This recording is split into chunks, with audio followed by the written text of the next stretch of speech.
all sugar-free snacks created equal. Nope, they're absolutely not. Some of them are packed with carbohydrates, and they will make your blood sugars skyrocket, leaving you with nasty high blood sugars. I know, believe me, I've been there. So let's talk about what are the best sugar-free snacks for diabetes. I don't want to keep it all theoretical, so I tried out a whole bunch of sugar-free snacks. I really paid attention to my blood sugars. And after watching this video, you'll walk away with a list of 7 Christel approved sugar-free snacks.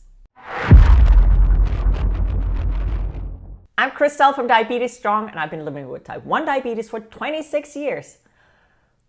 That's a long time. That's a long time of me paying attention to what I eat and to how it impacts my blood sugars. So this was quite an interesting experiment for me. I've mainly focused on blood sugar impact, so I don't really focus on how overall healthy these products are. That might be a topic for a different video. Let's go. So these were absolutely amazing. I was super nervous about trying them though, because look at this. Look at the total carbs, 42 grams. That's a lot of carbs for such a small bag. But this is when you have to look beyond the total carbs. And look at this, it has 25 grams of fibers and it has 4 grams of sugar alcohols. The deal is that the body can't fully digest all fibers and sugar alcohols. That means that they won't impact blood sugars. So what we want to look at instead of total carbs is that we want to look at the net carbs. I know that some diabetes educators or medical professionals disagree with us focusing on net carbs. Totally fine. If your medical team tells you to focus on total carbs, of course you should listen to your medical team. I'm just thinking, I don't think I'm a magical unicorn. And I know I'm not the only one who benefits from looking at net carbs over total carbs. You calculate net carbs by taking the total carbs and then subtracting fiber and sugar alcohols, or only 50% of the sugar alcohols. To be conservative, let's just stick with the 50%. So for the Lily gummies, the net carbs are 15. That's 42 total carbs minus the 25 grams of fiber minus 50% of sugar alcohols. So that's 2. That equals 15. And that was exactly the blood sugar impact that I saw. I did not see a sharp rise in blood sugars. It was kind of like a gentle increase. The actual gummies did stick a little bit to my teeth, but beside that, I really liked them. They had a really good flavor. And to my surprise, positive surprise, they didn't give me a stomach ache either. I mean, 25 grams of fiber in one bag. It's a lot of fiber. It has potential for some stomach issues. I also tried the Joyride gummies. Joyride has 19 grams of net carbs per bag, and it does not have any sugar alcohols. But where it really differs from the Lily's gummies is that I saw a delayed increase in my blood sugars. So not an instant rise, but rather an increase after about an hour. It could be that the fiber content slowed down how fast the glucose got released into my bloodstream. But regardless, there was an increase. And yes, we do have to think about the whole meal composition. So not just the carbs, but also the fats and the protein and the fiber when we think about how different things will impact our blood sugars. On top of that blood sugar rise, Joyride also gave me a tummy ache, so I will not be buying that product again. On to the next one. Another great example of a snack where net carbs are king is this one, Sugar Ride. From a taste perspective, they were a little sweet to me, but look at this. There are 9 in the box and there's only 2 left now. So I clearly like them. It's a very small snack. One serving is only 16 grams. But let's look at the ingredient list. And here you see that the first ingredient is fiber. We can also see there are 6 grams of fibers out of the 9 total carbs. So the net carbs are only 3 grams. Just based on the super low net carbs, you can probably guess that I hardly saw a blood sugar impact. So I like the Lily gummies and I like the Joyride, and they make it onto the Christel approved low carb snack list. However, the Joyride did not make it. Sugar-free does not mean carb-free though, and this is something we really have to be mindful of when we're in charge of managing our blood sugars. I'm not afraid of carbs, but if I do choose a sugar-free snack, it's with the expectation that it'll be gentle on my blood sugars. So let me show you some of the snacks that I tried that falls in this category and that I quite frankly would not recommend. The culprit is often that a lot of these no sugar added brands will have added a lot of honey or dried fruit to bring sweetness, but unfortunately that also brings a lot of naturally occurring sugars. I hardly ever get into arguments with people, but I went to a fitness expo and people kept offering me tasters, which is nice, but tasters of these products that they claimed were good for blood sugar control. And every one of them had a carb count that's well above what I consider appropriate for a snack. Again, I don't mind carbs, but let's not pretend they're not there just because they're naturally occurring. I'm not sure I convinced anyone at that expo that I was right, but I gave it a go. Okay, getting off my soapbox. So the two no sugar added products that unfortunately does not fall in the sugar-free or even low sugar category are these two. It's a Sweet Nothing and it's an RX bar, and they're both sweetened with dates. I actually love dates, and the taste of the Sweet Nothing was stellar. I just not consider this snack a blood sugar friendly option. Sweet Nothing has 18 grams of net carbs. It's not too bad, but it has 15 grams of sugar. And the RX bar also have 18 grams of net carbs. Again, not too bad, but it has 13 grams of sugar. I know I keep saying this. There's nothing wrong with carbs, but I decided to only eat half a serving of each of these two bars, and I saw a blood sugar spike. It wasn't huge, but there is definitely a blood sugar spike. So in conclusion, I would stay clear of these two if you want a snack that's not going to spike your blood sugars. With a lot of low-carb, sugar-free snacks, you'll see that they're swapping the carbs for fats.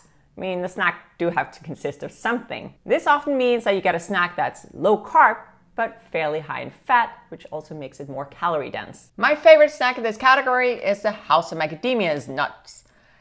I actually prefer the savory ones. I didn't think I would ever say that about any product, but I really like the sea salt as well as the onion flavored ones. Although they also have macadamias covered in chocolate. Those are really tasty as well. And best of all, they really do not impact my blood sugars. They are high in fat, so you do have to watch your portion size, which I guess this company sorted for us since the nuts comes in these little baggies or in bars. I actually like these so much that I decided to collaborate with House of Macadamias to create a bundle of low-carb, sugar-free snacks, and I'll leave a link to those down in the video description so that you can check that out and munch along with me. Another high-fat, low-carb option are the Atkins caramel clusters. I think almond caramel clusters. You can see that here. These were really good. These were actually so good that my husband decided to help me taste test them, and I had to tell him to lay off them so I could at least show you one. So that they're really good, and I think of all of the low-carb snacks, low-carb sugar-free snacks I've shown you in this video so far, these are the ones I've seen in the most places. So I guess these are probably the easiest to get your hands on. One of these is only 5 grams of carbs. I didn't see any blood sugar impact, but I will say that it's hard to only eat one. Another small chocolate bite is the Choc Zero. I think that's how you say that. It's a keto bar. I chose the milk chocolate, hazelnut milk chocolate, but there are also other options. One serving is a tiny little chocolate, but it only has 1 gram of net carbs. So as you can probably guess, it had hardly any impact on my blood sugars, even when I might have eaten 2, which might have happened more than once. Yes, I really enjoyed House of Macadamias, Atkins, and Choc Zero, and they hardly impacted my blood sugars, but the fat also provides a few issues. It's high in calories.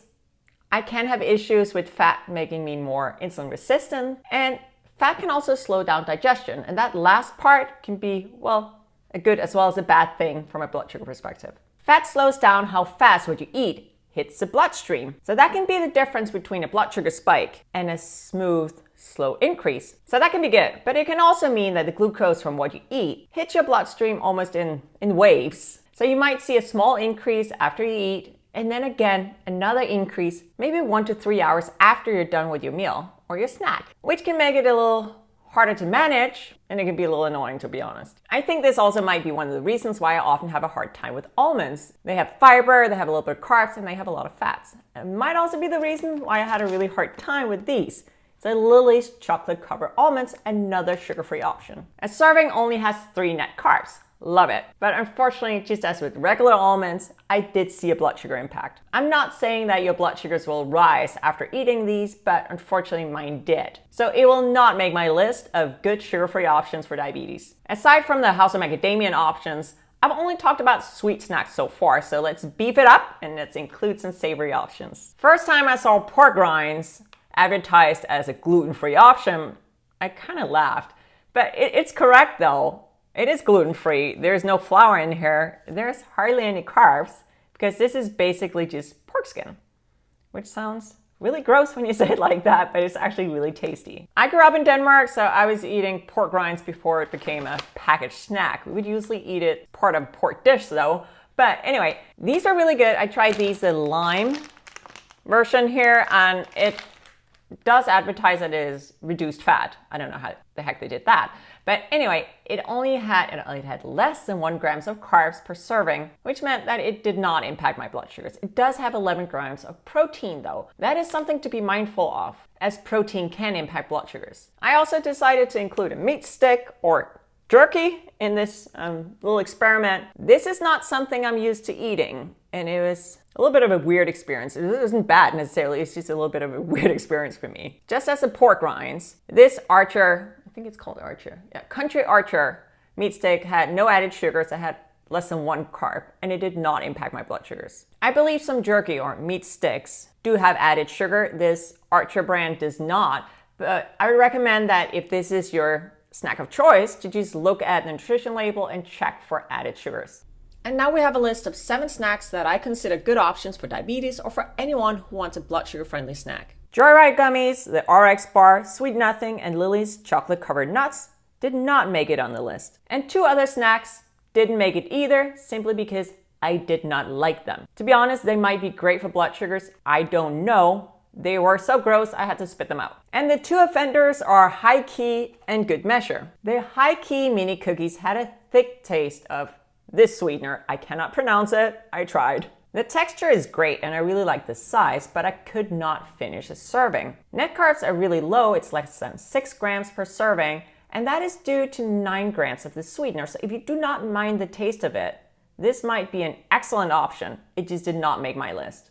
With only 8 grams of net carbs and some really solid ingredients, I really wanted to like Good Measure, but yeah, I found these bars to be absolutely disgusting. They have a really weird texture, and the only saving grace are the blueberries. They taste a little bit like oats that have been soaked in something nasty. Weirdly enough, I did not taste the almonds, even though the first 2 ingredients are almond and almond butter. And I actually do like almond butter. Okay, I am done beating on the Good Measure bars. They did not make my list. There you have it, my list of the 7 best sugar-free snacks for people living with diabetes. So grab a snack and check out this video where I go over 5 1-minute habits to help you lower your A1C. If you like my video, please subscribe to my channel. I also now have a membership option. You'll find the sign up for that right next to the subscribe button. Thank you so much for watching, and I'll see you next time.